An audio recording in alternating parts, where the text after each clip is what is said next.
Buona domenica da Sicilia 24, le principali notizie. La gelosia sarebbe il movente dell'omicidio-suicidio avvenuto ieri a Palermo, dove una vigilessa ha ucciso il marito a colpi di pistola e poi si è tolta la vita. Incredule, il capo dei vigili urbani era una collega inappuntabile. Movida violenta a Palermo, nuova aggressione, ventenne picchiato dal branco senza un apparente motivo, ha un trauma facciale. A Catania residenti esasperati, in via Santa Sofia da tempo c'è una fogna a cielo aperto, diversi reclami e le segnalazioni per il fiume di liquami che fuoriesce da una botola. Domenica di festa al lungomare di Catania, da Piazza Europa a Piazza Mancini Battaglia, sport, cultura e solidarietà. Calcio, il Palermo tra poco in campo al Barbera contro l'Ascoli. A Rosanero serve una vittoria per un miglior piazzamento nella griglia dei play-off. Mister Mignani, partita importante. Castellini e il Catania insieme sino al 2028. La dirigenza rossazzurra ha prorogato il contratto del difensore bomber.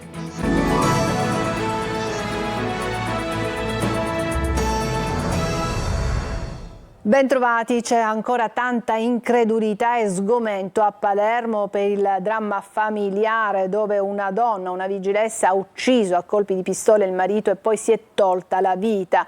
Il suo capo dice era una persona inappuntabile, una collega per bene. Sentiamo Marco Gullà. La certezza si avrà nelle prossime ore con l'autopsia sui corpi disposta dalla Procura della Repubblica. Per chi indaga però la dinamica è apparsa fin da subito chiara nella sua drammaticità. Laura Lupo ha ucciso il marito Pietro Delia con la pistola di ordinanza e poi si è tolta la vita con la stessa arma. C'è ancora sgomento, incredulità al civico 49 di Via Notarbartolo, salotto di Palermo, dove ieri si è consumata la tragedia che molti dicono sia legata alla gelosia della donna verso il marito. Sul pavimento della cucina, accanto ai corpi diversi per terra, c'erano 6 bossoli di calibro 9. Il medico legale, ad un primo esame, ha rilevato 4 fori al torace e all'addome dell'uomo, commercialista di 66 anni, ex dipendente della BNL. La donna, 62 anni, poliziotta municipale, aveva 2 ferite alla testa. È probabile che abbia dovuto esplodere un secondo colpo per compiere il gesto suicida. Quando sono entrati i vigili del fuoco hanno visto che Laura Lupo stringeva la pistola fra le dita. I carabinieri non hanno trovato alcun biglietto che anticipasse il gesto, nulla nel comportamento della donna, a giudicare dal racconto di parenti, amici e vicini, aveva lasciato presagire un simile epilogo. Ci coglie molto così amareggiati questa cosa, visto che parliamo di un appartenente al corpo della polizia municipale assolutamente per bene, famiglie per bene, persone per bene. Non ce lo saremmo obiettivamente mai aspettati. Grande lavoratrice, inappuntabile, madre di 2 figli sistemati o comunque in via di avvio, non ce lo saremmo proprio aspettati. Non è stato mai evidenziato nulla che lasciasse anche solo lontanamente intuire la possibilità di un problema, assolutamente. Ci sarebbe però un malessere nella coppia dovuto alla gelosia della donna, ma non solo. La coppia era tornata a vivere insieme dopo un periodo di separazione. Il movente resta ancora da approfondire. Movida violenta a Palermo, ancora un'aggressione senza un apparente motivo ad un giovane nel sabato sera. In 6 hanno picchiato un ventenne, il ragazzo finito in ospedale ha dei traumi al volto. Manlio Viola. Una nuova aggressione, l'ennesima nel fine settimana a Palermo lungo le strade della Movida. Un giovane di 20 anni è stato picchiato la scorsa notte in via Quintino Sella, una delle strade intorno all'area del Teatro Politeama. In 6 lo hanno avvicinato con una scusa, quella di chiedergli l'ora, poi all'improvviso lo hanno aggredito colpendolo più volte fino a spedirlo in ospedale. Il giovane è arrivato a Villa Sofia con un trauma facciale. Sul posto sono intervenuti gli agenti della polizia municipale, poi sono arrivati anche carabinieri e agenti di polizia. Secondo una prima ricostruzione, dopo l'aggressione il gruppo di 6 ragazzini è fuggito, disperdendosi in varie direzioni. L'aggressione si consumava nei pressi del Teatro Politeama, mentre il dispositivo di sicurezza e controllo della polizia si concentrava ieri sera su un'altra zona, quella fra la stazione ferroviaria centrale e Corso Vittorio Emanuele, attraverso via Macheda. Controlli anche in piazza Marina, piazza San Francesco di Paola e piazza Regalmici e altre aree della Movida particolarmente frequentate anche dai turisti.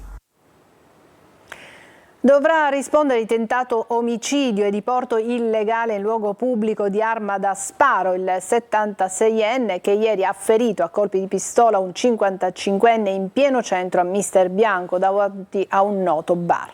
A chiudere il cerchio i carabinieri di Catania della compagnia Fontana Rossa che hanno sin da subito dato la caccia all'uomo che è stato arrestato.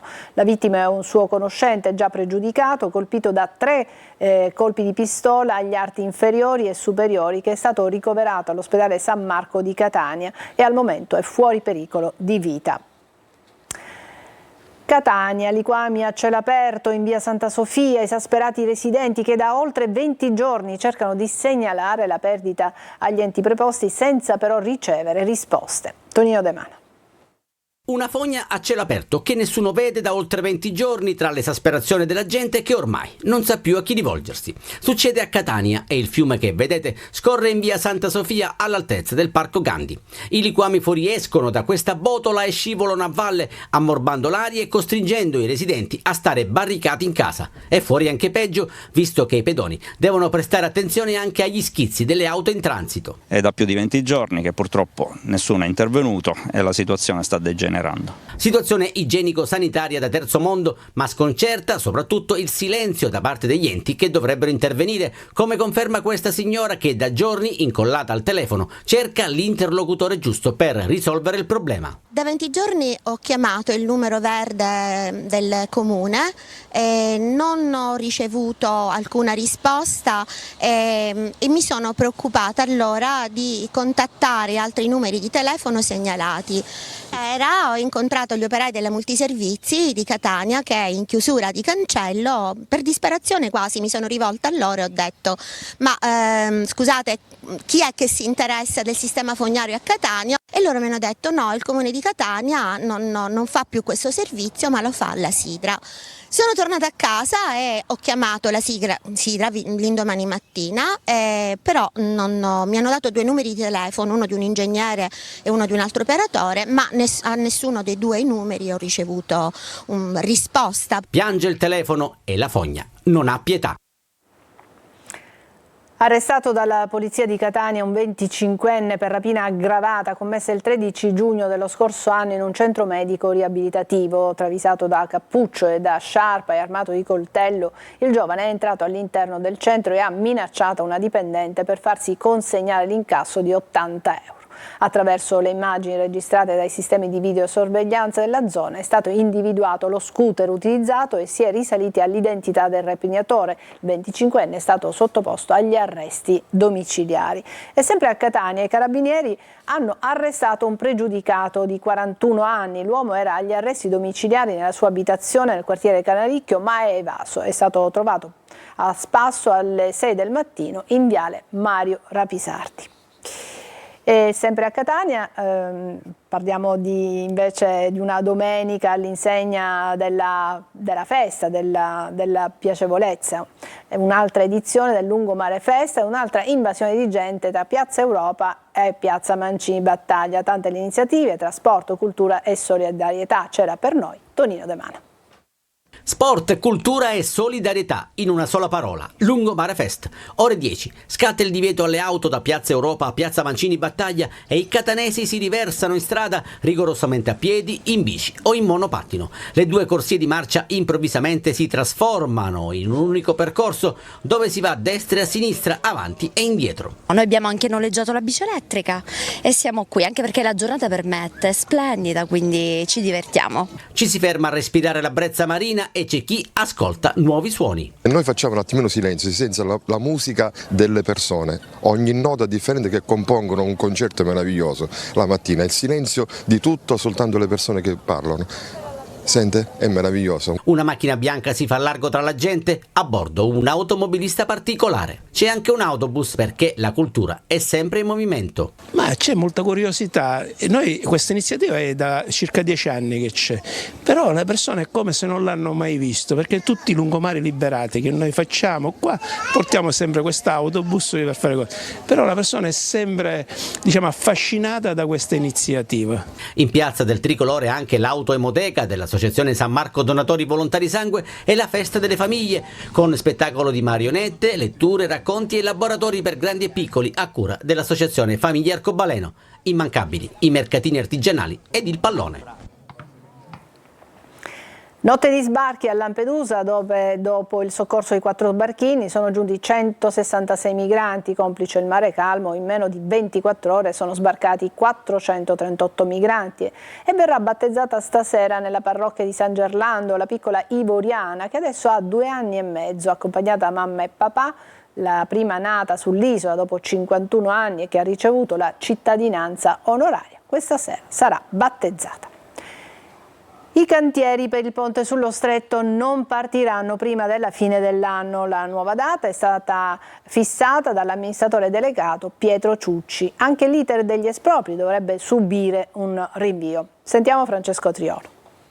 Il progetto esecutivo del ponte sullo Stretto di Messina annunciato per l'estate slitterà a dopo novembre, quando ci dovrebbe essere l'approvazione del CIPES. Prima della fine dell'anno quindi i lavori non partiranno sicuramente, ma naturalmente anche l'iter degli espropri subirebbe uno slittamento. L'annuncio è stato dato dall'amministratore delegato della società Stretto di Messina, Pietro Ciucci, che ha scandito i tempi. Si discute infatti ancora della valutazione di impatto ambientale. La Stretto di Messina si prenderà più dei 30 giorni previsti per rispondere alle oltre 200 integrazioni richieste dal Ministero dell'Ambiente. La data limite del 3 giugno per l'invio delle osservazioni relative agli espropri rimane invariata. La procedura però prevede anche la possibilità di chiedere una proroga e la società, insieme ai progettisti, stanno studiando la possibilità di effettuare ulteriori analisi sul campo che consentirebbero di andare anche oltre. Intanto proseguono le iniziative dei comitati No Ponte. Ieri sera nuova riunione, stavolta al Parco Orcinus Orca, dei cittadini titolari di immobili o di terreni finiti nell'elenco delle procedure di esproprio per i lavori del ponte e delle opere adesso collegate. Raccolte le adesioni per nuove iniziative che verranno organizzate nel mese di maggio. I comitati messinesi prenderanno parte anche alla manifestazione del 18 maggio prevista a Villa San Giovanni. Il Consiglio di Stato con una sentenza ribadisce lo stop alle proroghe delle concessioni balneari, malumore tra i gestori dei lidi che chiedono di indire le gare bloccate dal vuoto normativo e di tutelare la categoria. Emanuela Corsi. Nuovo stop alle proroghe delle concessioni balneari da parte del Consiglio di Stato. I giudici amministrativi hanno ratificato la data di scadenza delle concessioni demaniali per le spiagge al 31 dicembre dello scorso anno, stabilendo che le amministrazioni devono applicare qualsiasi deroga solo fino al 31 dicembre 2024. La decisione si basa sui principi della Corte di Giustizia dell'Unione Europea, che richiedono una procedura di gara per assegnare le concessioni in un contesto concorrenziale. Per i balneari però è il caso di dire nulla di nuovo sotto il sole. In realtà non è avvenuta alcuna variazione rispetto al passato.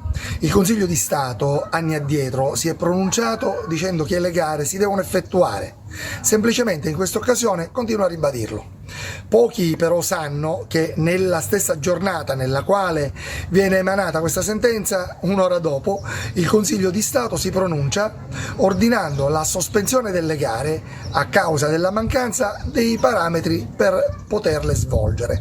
Se è vero quindi che le proroghe decise dal governo fino al 2033 sono una palese violazione della direttiva Bolkestein, per i gestori dei lidi servono delle norme chiare che, oltre a regolamentare il futuro del settore, devono difendere una categoria che da decenni si prende cura di buona parte del demanio marittimo del nostro paese. Intanto Legambiente, ribadendo che le spiagge sono un bene comune, chiede l'annullamento del decreto assessoriale del 30 dicembre scorso, che proroga le concessioni demaniali marittime fino al 31 dicembre 2024. C'è il rischio di una brusca frenata per il mercato del lavoro nel sud Italia dopo gli ottimi risultati delle nuove assunzioni registrate a marzo. Lo stop agli incentivi sui contributi scadrà il 30 giugno e gli industriali temono che non venga prorogato, anche se sono in corso interlocuzioni con l'Europa. Manlio Viola. Stop dal 1° luglio di quest'anno agli incentivi per chi assume nel meridione del paese. Il 30 giugno scade infatti la misura nota come decontribuzione sud. Lo sgravio sui contributi costa 3 miliardi e 300 milioni all'anno, ma sparirà dalla lista dei benefici. Per le opposizioni si tratta di una scelta accelerata del governo che viene solo minimamente compensata dai provvedimenti del decreto coesione, ma il governo Meloni spiega che invece la misura straordinaria va autorizzata semestralmente da Bruxelles e quella del 30 giugno è soltanto una scadenza intermedia dell'autorizzazione comunitaria. Nel mondo delle imprese però c'è preoccupazione, come ha confermato a Il Punto Gaetano Vecchio, presidente degli industriali siciliani. Molte delle assunzioni fatte alle aziende nel periodo precedente, comprese quelle di marzo che danno questi dati positivi, sono legate a questo sgravio che sembrerebbe oggi non solo scadere a giugno, ma sembrerebbe un po' più timido il governo rispetto alla possibilità che ci sia un rinnovo. Per le imprese c'è il rischio che vengano meno contributi già previsti su assunzioni già operate e questo fermerebbe il buon andamento del mercato del lavoro che a marzo ha fatto segnare un incremento considerevole. Considerate che sostanzialmente ogni 3 assunti ne puoi assumere uno in più e secondo noi, non abbiamo degli studi esatti ma li faremo a breve come sistema Confindustria, una gran parte delle assunzioni al Sud Italia è avvenuto grazie a questo meccanismo. Per completare il quadro, la ZES, la zona economica speciale estesa a tutto il Sud ma che ancora non è partita. Le ZES locali già esistenti si sono fermate ma il nuovo meccanismo resta attualmente al palo. Il Consiglio dei Ministri esaminerà domani pomeriggio la richiesta avanzata dalla Regione per la dichiarazione dello stato di emergenza in relazione alla situazione di deficit idrico in atto in Sicilia. Alla riunione a Palazzo Chigi parteciperà il Presidente della Regione Renato Schifani. E adesso una breve pausa, ci vediamo tra poco.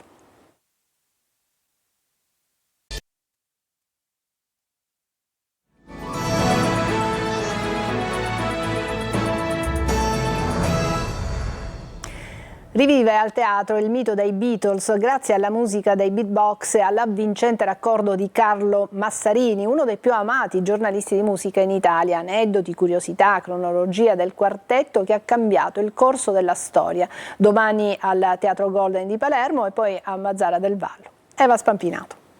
Chiudete gli occhi, immaginatevi di essere in un'altra epoca. Vi siete all'inizio degli anni 60 e noi possiamo partire. Uno show che mescola magistralmente musica e racconti avvincenti di coloro che hanno rivoluzionato la storia della musica e non solo. I Beatles rivivono al teatro e Carlo Massarini, giornalista, conduttore e voce storica della musica in TV, è lo storyteller della straordinaria avventura dei 4 baronetti di Liverpool. Io racconto i Beatles naturalmente non dal punto di vista biografico, ma dal punto di vista di aneddoti, dal punto di vista di quello che è successo, di contestualizzazione di un periodo ormai anche abbastanza lontano. E i Beatbox, che sono una straordinaria tribute band, veramente uguale in tutto e per tutto all'originale, strumenti, vestiti, suoni, cantano.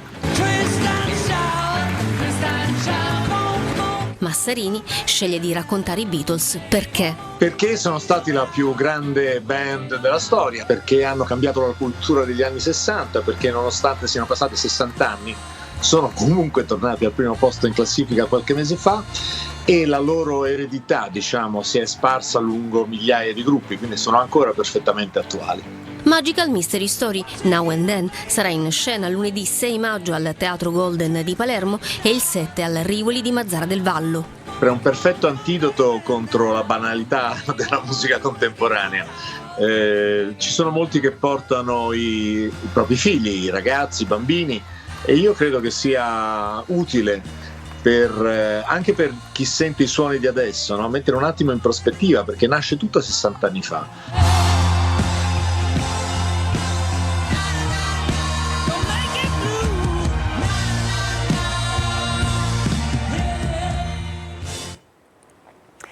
Quarta edizione del premio Gattopardo d'Oro, tra i premiati anche Michele Placido, Cadia Ricciardelli e Luca Barbareschi. Davide Sardo.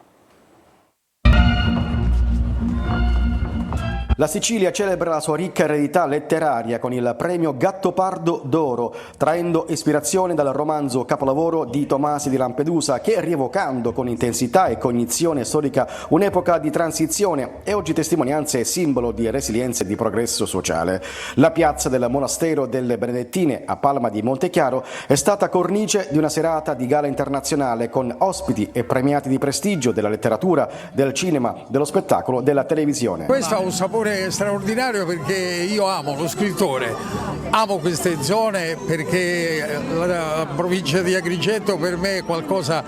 Ho appena recentemente finito il film su Luigi Pirandello, voi capite, per cui ho un attaccamento straordinario. L'onore è mio di essere qui, amo questa terra, quindi sono molto contenta di essere arrivata fino a... Era da molto tempo che non venivo da queste parti e poi è una soddisfazione, insomma, ricevere un premio.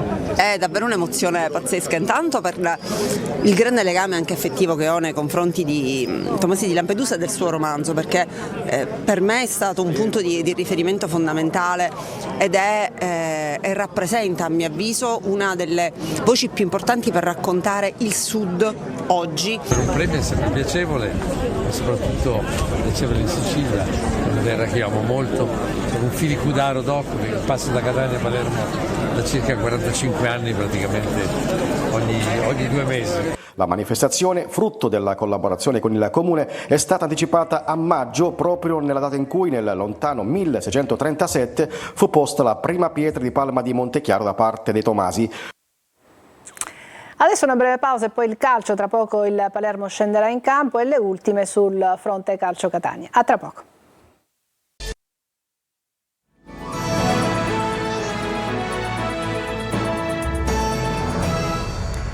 Eccoci al calcio, alle 15 Palermo Ascoli al Barbera, i rosanero vogliono centrare la vittoria che manca in casa dal 17 febbraio scorso. Mignani non cambia abito alla sua squadra.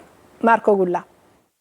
Se il ritiro è stato funzionale alla causa, il Palermo lo scoprirà solo al triplice fischio del match con l'Ascoli. Al Barbera i rosanero si giocano una bella fetta di stagione. L'obiettivo è quello di mettere al sicuro il sesto posto, che racchiude dei vantaggi in ottica primo turno playoff. Invertire quindi il trend. Il Palermo ha una media da retrocessione diretta e oggi alle 15 non può commettere ulteriori passi falsi. E questo è il momento più bello del campionato. Io la penso così. Tra giocare la prima di campionato, la seconda di campionato e giocare questa, io preferisco giocare questa. Sono partite quando c'è sale, quando c'è pepe, quando c'è qualcosa che conta. Secondo me è sempre più bello giocare queste partite e poi bisogna riuscire ad interpretarla nella maniera giusta, perché a volte sapere che la partita è molto importante e per qualcuno può toglierti qualcosa. Io spero che qualcosa invece ci aggiunga. Mignani non sembra avere nessuna intenzione di cambiare qualcosa da un punto di vista tattico, lasciando i propri uomini schierati col solito 3-5-2. Dilemma in attacco: Brunori sicuro della maglia, Mignani sta pensando di avanzare Di Francesco, eventualmente inserire Mancuso. A centrocampo Ranocchia partirà titolare, Ascoli alla ricerca di punti salvezza, Nestorowski vuole il gol dell'ex. Gara fondamentale per entrambe le squadre. Il Catania ha prolungato il contratto al difensore Castellini sino al 2028, un bel segnale di programmazione alla vigilia dei play-off. Intanto la squadra si è allenata anche oggi. Francesco Triolo. È stata una domenica di lavoro per il Catania, nessuna pausa per i rossazzurri anche questa mattina. Si sono allenati e domani torneranno in campo per preparare il debutto nei play-off. Appuntamento al 14 maggio, prima gara della fase nazionale con avversario naturalmente ancora da conoscere. Intanto la società si muove e diventa un segnale anche in chiave futura il prolungamento di contratto per Alessio Castellini. Prima dei play-off la società Etne ha voluto estendere il vincolo con il promettente difensore fino al 30 giugno 2028. Vicepresidente Vincenzo Crella, nel commentare il rinnovo del 21enne, hanno confermato come la programmazione per la prossima stagione sia già iniziata e la società, comunque vada a finire la fase dei play-off, ha intenzione di programmare un campionato importante e meno problematico, affidandosi a chi ha già dato ampia dimostrazione di affidabilità. Con il Catania, Castellini ha collezionato 80 presenze e 6 reti, indossando più di una volta la fascia di capitano. Come la squadra intanto prepara la seconda fase del torneo, le attenzioni sono tutte sullo staff medico che sta cercando di rimettere in piena condizione Sturaro proprio per dare il massimo, e anche Teio che fin qui ha dimostrato poco, davvero nulla. Zeoli e il suo vice Vanzetto devono tenere conto anche dell'assenza, almeno per la prima gara, dell'attaccante Marsura, che sconterà la seconda ed ultima giornata di squalifica dopo l'espulsione rimediata a Sorrento. Per la pallanuoto femminile, prestazione super dell'Orizzonte Catania che batte 8-5 la SIS Roma in gara 1 della semifinale dei play scudetto. Sugli scudi Claudia Marletta che realizza un poker di reti. La squadra di Martina Miceli si aggiudica così il 6° confronto stagionale contro le capitoline tra campionato, Coppa Campioni e Coppa Italia. Martedì alle 18:45 a Roma si scenderà in vasca per gara 2. Ci fermiamo qui, è tutto per questa edizione di Sicilia 24. Grazie per averci seguito, a tutti una buona domenica.